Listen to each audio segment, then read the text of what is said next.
Bismillahirrahmanirrahim.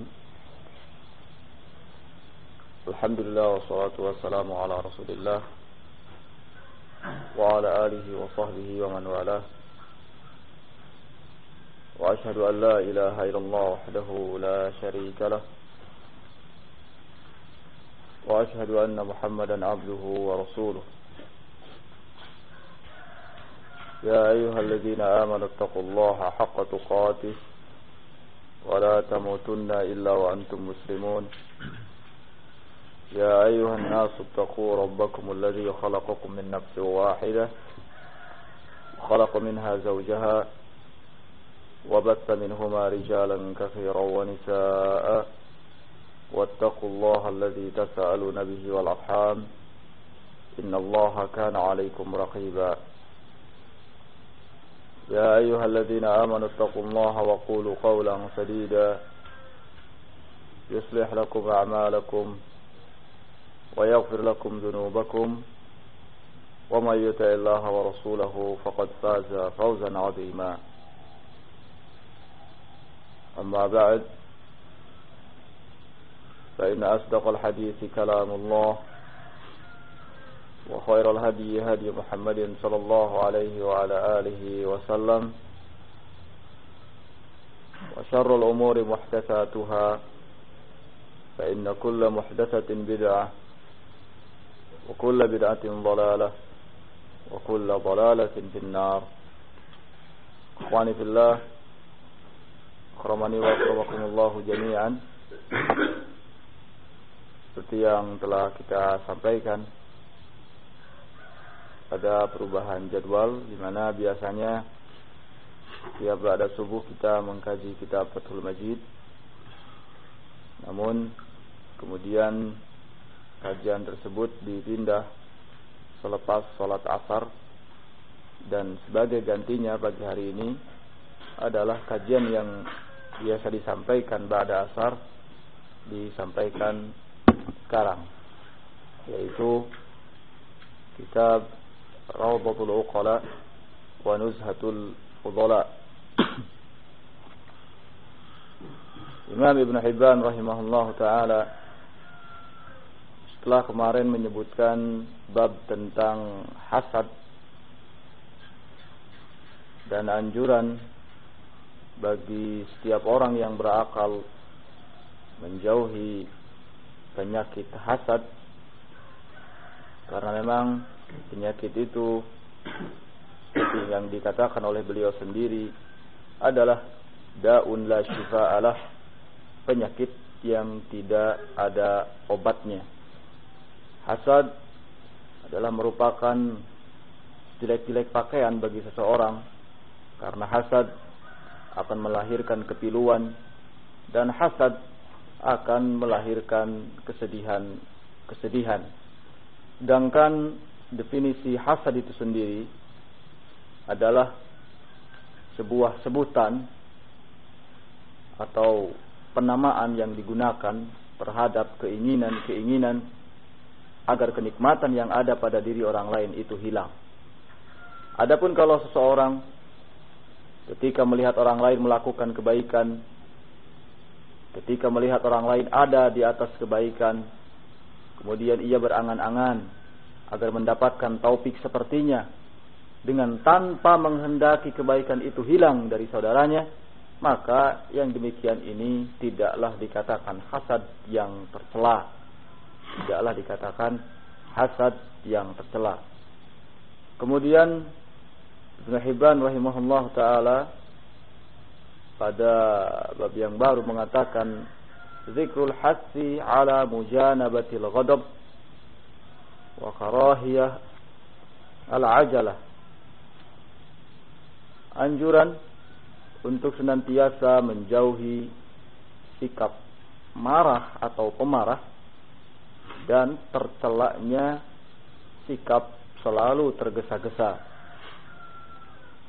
Beliau menyebutkan salah satu hadis dari Nabi sallallahu alaihi wasallam dari sahabat Abu Hurairah, anna Jabiran qala, disebutkan bahwa Jabir bin Abdullah radhiyallahu taala anhu berkata,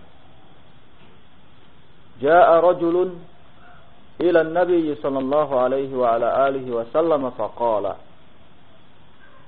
Pernah ada seorang laki-laki yang datang kepada Nabi sallallahu alaihi wa ala alihi wasallam. Kemudian ia berkata, "Allamani syai'an ya Rasulullah adkhul bihil jannah." Ajari aku sesuatu wahai Rasulullah sallallahu alaihi wa ala alihi wasallam yang dengan itu aku dapat masuk ke dalam jannah. Wala tukthir alayya, namun jangan terlalu memberatkan aku, jangan terlalu memperbanyak pelajaran-pelajaran itu kepadaku. La'alli aqil, mudah-mudahan aku dapat mengerti. Qala Rasul sallallahu alaihi wa ala alihi wasallam mengatakan satu kalimat singkat, padat namun sungguh berarti. Beliau berkata, la taghdab, jangan engkau marah. Kalimat yang diucapkan oleh Nabi sallallahu alaihi wa ala alihi wasallam ini adalah kalimat yang juga sering beliau sampaikan sebagai wasiat terhadap para sahabatnya, seperti kepada Abu Dzar, kemudian juga kepada Abu Hurairah. Beliau mengatakan la taghdab, faraddada miraran thumma la taghdab. Beliau mengatakan la taghdab, jangan engkau marah. Kemudian beliau mengulang-ulang kalimat itu, la taghdab, jangan engkau marah. Tidaklah ini menunjukkan kecuali di dalam kemarahan itu telah terbentuk adanya api syaitan. Karena itu Nabi sallallahu alaihi wasallam menganjurkan jika seorang marah hendaknya ia berwudu agar api kemarahan tersebut menjadi padam. Seringkali orang yang marah tidak dapat mengendalikan dirinya, sehingga kalimat-kalimat yang keluar adalah kalimat-kalimat yang jelek, kalimat-kalimat yang tercela. Bahkan tidak jarang perbuatan-perbuatan yang ditampakkan pun adalah perbuatan-perbuatan yang nista dan perbuatan yang sangat buruk. Abu Hatim Ibnu Hibban rahimahullahu taala mengatakan, ahsanun nasi aqlan man lam yahrad, wa ahdharun nasi jawaban man lam yaghdab. Sebaik-baik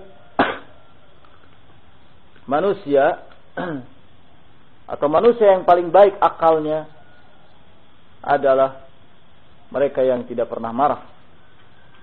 Wa ahdharun nas jawaban, dan manusia yang paling bisa memberikan jawaban-jawaban man lam yaghdab adalah mereka yang tidak pernah marah.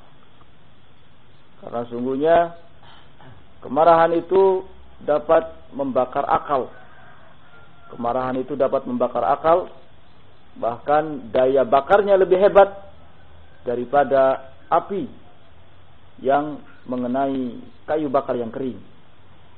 Karena orang yang marah atau orang yang emosi biasanya akalnya hilang, dirinya tidak terkendali. Ya. Kemudian Abu Hatim mengatakan, sur'atul ghadabi min shimil hamqa. Cepat marah adalah merupakan perangainya al-hamqa, orang-orang yang tolol, orang-orang yang bodoh. Kama anna mujanabatahu min ra'yil uqala, seperti halnya menjauhi sikap pemarah adalah bagian daripada ra'yul uqala, ya, bagian daripada ra'yunya para uqala, orang-orang yang berakal. Orang yang marah ketika melakukan sesuatu atau mengucapkan sesuatu sulit baginya untuk memperbaiki apa yang telah diucapkannya itu. Beda dengan seseorang yang tidak pernah marah. Ya. Beda dengan seorang yang tidak pernah marah. Sehingga keadaan orang yang tidak marah dengan keadaan yang setelah marah itu berbeda. Kalau sebelum marah dia termasuk orang yang berakal. Dia bisa menyelesaikan segala macam persoalan-persoalan yang dihadapinya. Tapi setelah marah kadangkala ia tidak dapat bersabar. Ya. Akalnya itu hilang. Tidak dapat berfungsi. Karena itu al-wajibu 'ala al-aqil idza warada 'alaihi syai'un bididdi ma tahwahu nafsuhu an yadhkur kafrata isyanihi rabbih. Bukhari mengatakan yang wajib atas orang yang berakal jika datang sesuatu yang tidak sesuai dengan apa yang diinginkan oleh dirinya, hendaknya ia memperbanyak untuk mengingat kemaksiatan terhadap Rabb-nya. Karena yang demikian itu dapat menghentikan amarah, menghentikan emosi ketika seseorang mengingat akan kemaksiatan yang pernah dilakukannya. Biasanya orang kalau tidak mendapatkan apa yang diinginkannya, maka yang dikedepankan adalah emosi, yang dikedepankan adalah marah. Dia tidak berhusnuzon kepada Allah Tabaraka wa Ta'ala, yang kalau dia berpikir secara jernih, bisa jadi yang demikian itu disebabkan karena kemaksiatan yang pernah dilakukannya. Karena itu ketika seseorang mendapatkan sesuatu yang bertolak belakang dengan dirinya, hendaknya ia banyak mengingat kemaksiatan yang pernah dilakukannya terhadap Allah Tabaraka wa Ta'ala. Orang yang kondisinya selalu marah, biasanya ia akan tergesa-gesa ketika memutuskan satu perkara. Di dalam sebuah syair, yaitu yang dikemukakan oleh Abdul Aziz bin Sulaiman Al-Abras, ia mengatakan ta'anna fi amrik wafham anni falaysa shay'un ya'dilu ta'anni. Tenanglah saat engkau menghadapi urusanmu, wafham anni, dan coba pahami, falaysa shay'un ya'dilu ta'anni, karena di sana tidak ada sesuatu pun yang bisa menyamai at-ta'anni. Ta'anna fihi, ta'anilah, thumma qul, baru kemudian engkau katakan apa yang ingin kau katakan. Fa inni arju lakal irsyad bi ta'anni, karena sungguhnya aku mengharap agar engkau mendapatkan petunjuk bi ta'anni, dengan adanya sikap ta'anni. Baik, itu yang terkait dengan at-ta'anni. Tentunya ta'anni adalah lawan daripada al-ajalah, tergesa-gesa, dan antara tergesa-gesa dengan sikap cepat marah itu memang saling ada keterkaitannya. Karena biasanya orang yang tergesa-gesa memutuskan satu perkara atau juga mengucapkan sesuatu itu didasari karena kemarahan. Karena itu benarlah jika para ulama sepakat bahwa orang yang marah itu adalah orang yang la ra'yalah, orang yang tidak punya akal, orang yang tidak punya pikiran. Kemudian Imam Ibn Hibban rahimahullah ta'ala menyebutkan bab lain, yaitu zikrul jazri 'anil tama'i ilan nas, peringatan dari bersikap tamak atau tamak terhadap apa yang ada di sisi manusia. Beliau mengatakan, al-wajibu 'ala al-aqili tarku at-tama'i ila an-nasi kafatan bi kamalil iyasi anhum. Yang wajib atas orang yang berakal adalah meninggalkan sikap rakus, sikap tamak terhadap apa yang dimiliki oleh manusia secara keseluruhan. Bi kamalil iyasi anhum, dengan senantiasa menampakkan kemuliaan yang sempurna terhadap mereka. Katakan dalam sebuah riwayat yang datang dari Sa'id bin Abdul Aziz an Sa'ad bin Umarah annahu lamma qala li ibnihi ya bani atau ya bunayya, dari Sa'id bin Abdul Aziz dari Sa'ad bin Umarah, saat beliau mengatakan kepada anaknya, wahai anakku, tampakkanlah sikap kemuliaan, fa innahu ghina, karena sungguhnya yang demikian itu adalah merupakan kekayaan, wa iyyaka wat tama' fa innahu faqrun hadirun, dan hendaknya engkau jauhi sikap tamak, karena sungguhnya yang demikian itu adalah kepakiran yang segera datang. Kemudian Abu Hatim juga mengatakan, al-aqilu yajtanib at-tama' ila al-asdiqa. Orang yang berakal hendaknya menjauhi sikap rakus, tamak terhadap apa yang dimiliki oleh saudara-saudaranya. Fa innahu mazallatan, karena sungguhnya yang demikian itu adalah merupakan kehinaan. Sebaliknya seorang yang berakal hendaknya senantiasa menampakkan kemuliaan terhadap musuh-musuhnya. Fa innahu manjatun, karena sungguh yang demikian itu adalah merupakan perkara yang dapat menyelamatkan dirinya. Jadi intinya Imam Ibn Hibban rahimahullah ta'ala dalam bab ini menyebutkan tentang tercelaknya sikap tamak, sikap rakus, selalu ingin menguasai apa yang dimiliki oleh saudaranya, ya, selalu ingin memiliki apa yang dipunyai oleh manusia, padahal yang demikian itu adalah sikap yang tidak ada akhirnya atau sikap yang tidak ada batasnya. Seseorang kalau sudah dihinggapi dengan penyakit tamak, maka ia menjadi buta hati, ya, buta matanya, karena dia akan senantiasa melakukan apa saja yang dapat memuaskan dirinya. Ia akan melakukan apa saja sehingga apa yang dimiliki oleh manusia itu akan pindah terhadapnya.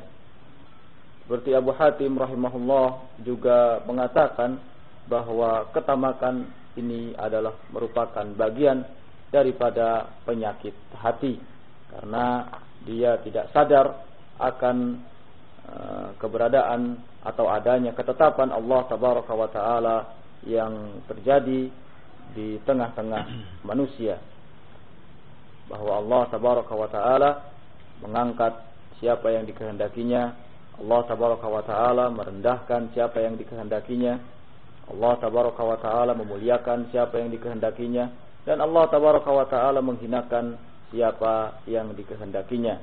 Jadi yang wajib bagi orang yang berakal adalah bagaimana dia senantiasa bersabar, ya, bagaimana dia senantiasa bersabar dan selalu memperlihatkan kemuliaan di hadapan orang lain, tidak kemudian yang selalu ditampakkan itu adalah kerendahan dan kehinaan. Sebab sesungguhnya Allah tabaraka wa taala menciptakan setiap manusia itu dengan diberikan kepadanya al-izzah, diberikan kepadanya kemuliaan. Karena itu jangan sampai setiap di antara kita menghinakan diri dengan senantiasa merasa tamak dan rakus terhadap apa yang dimiliki oleh manusia. Kita cukupkan sampai di sini. Subhanakallahumma wa bihamdik, asyhadu an la ilaha illa anta, astaghfiruka wa atubu ilaik. Walhamdulillahirabbil alamin.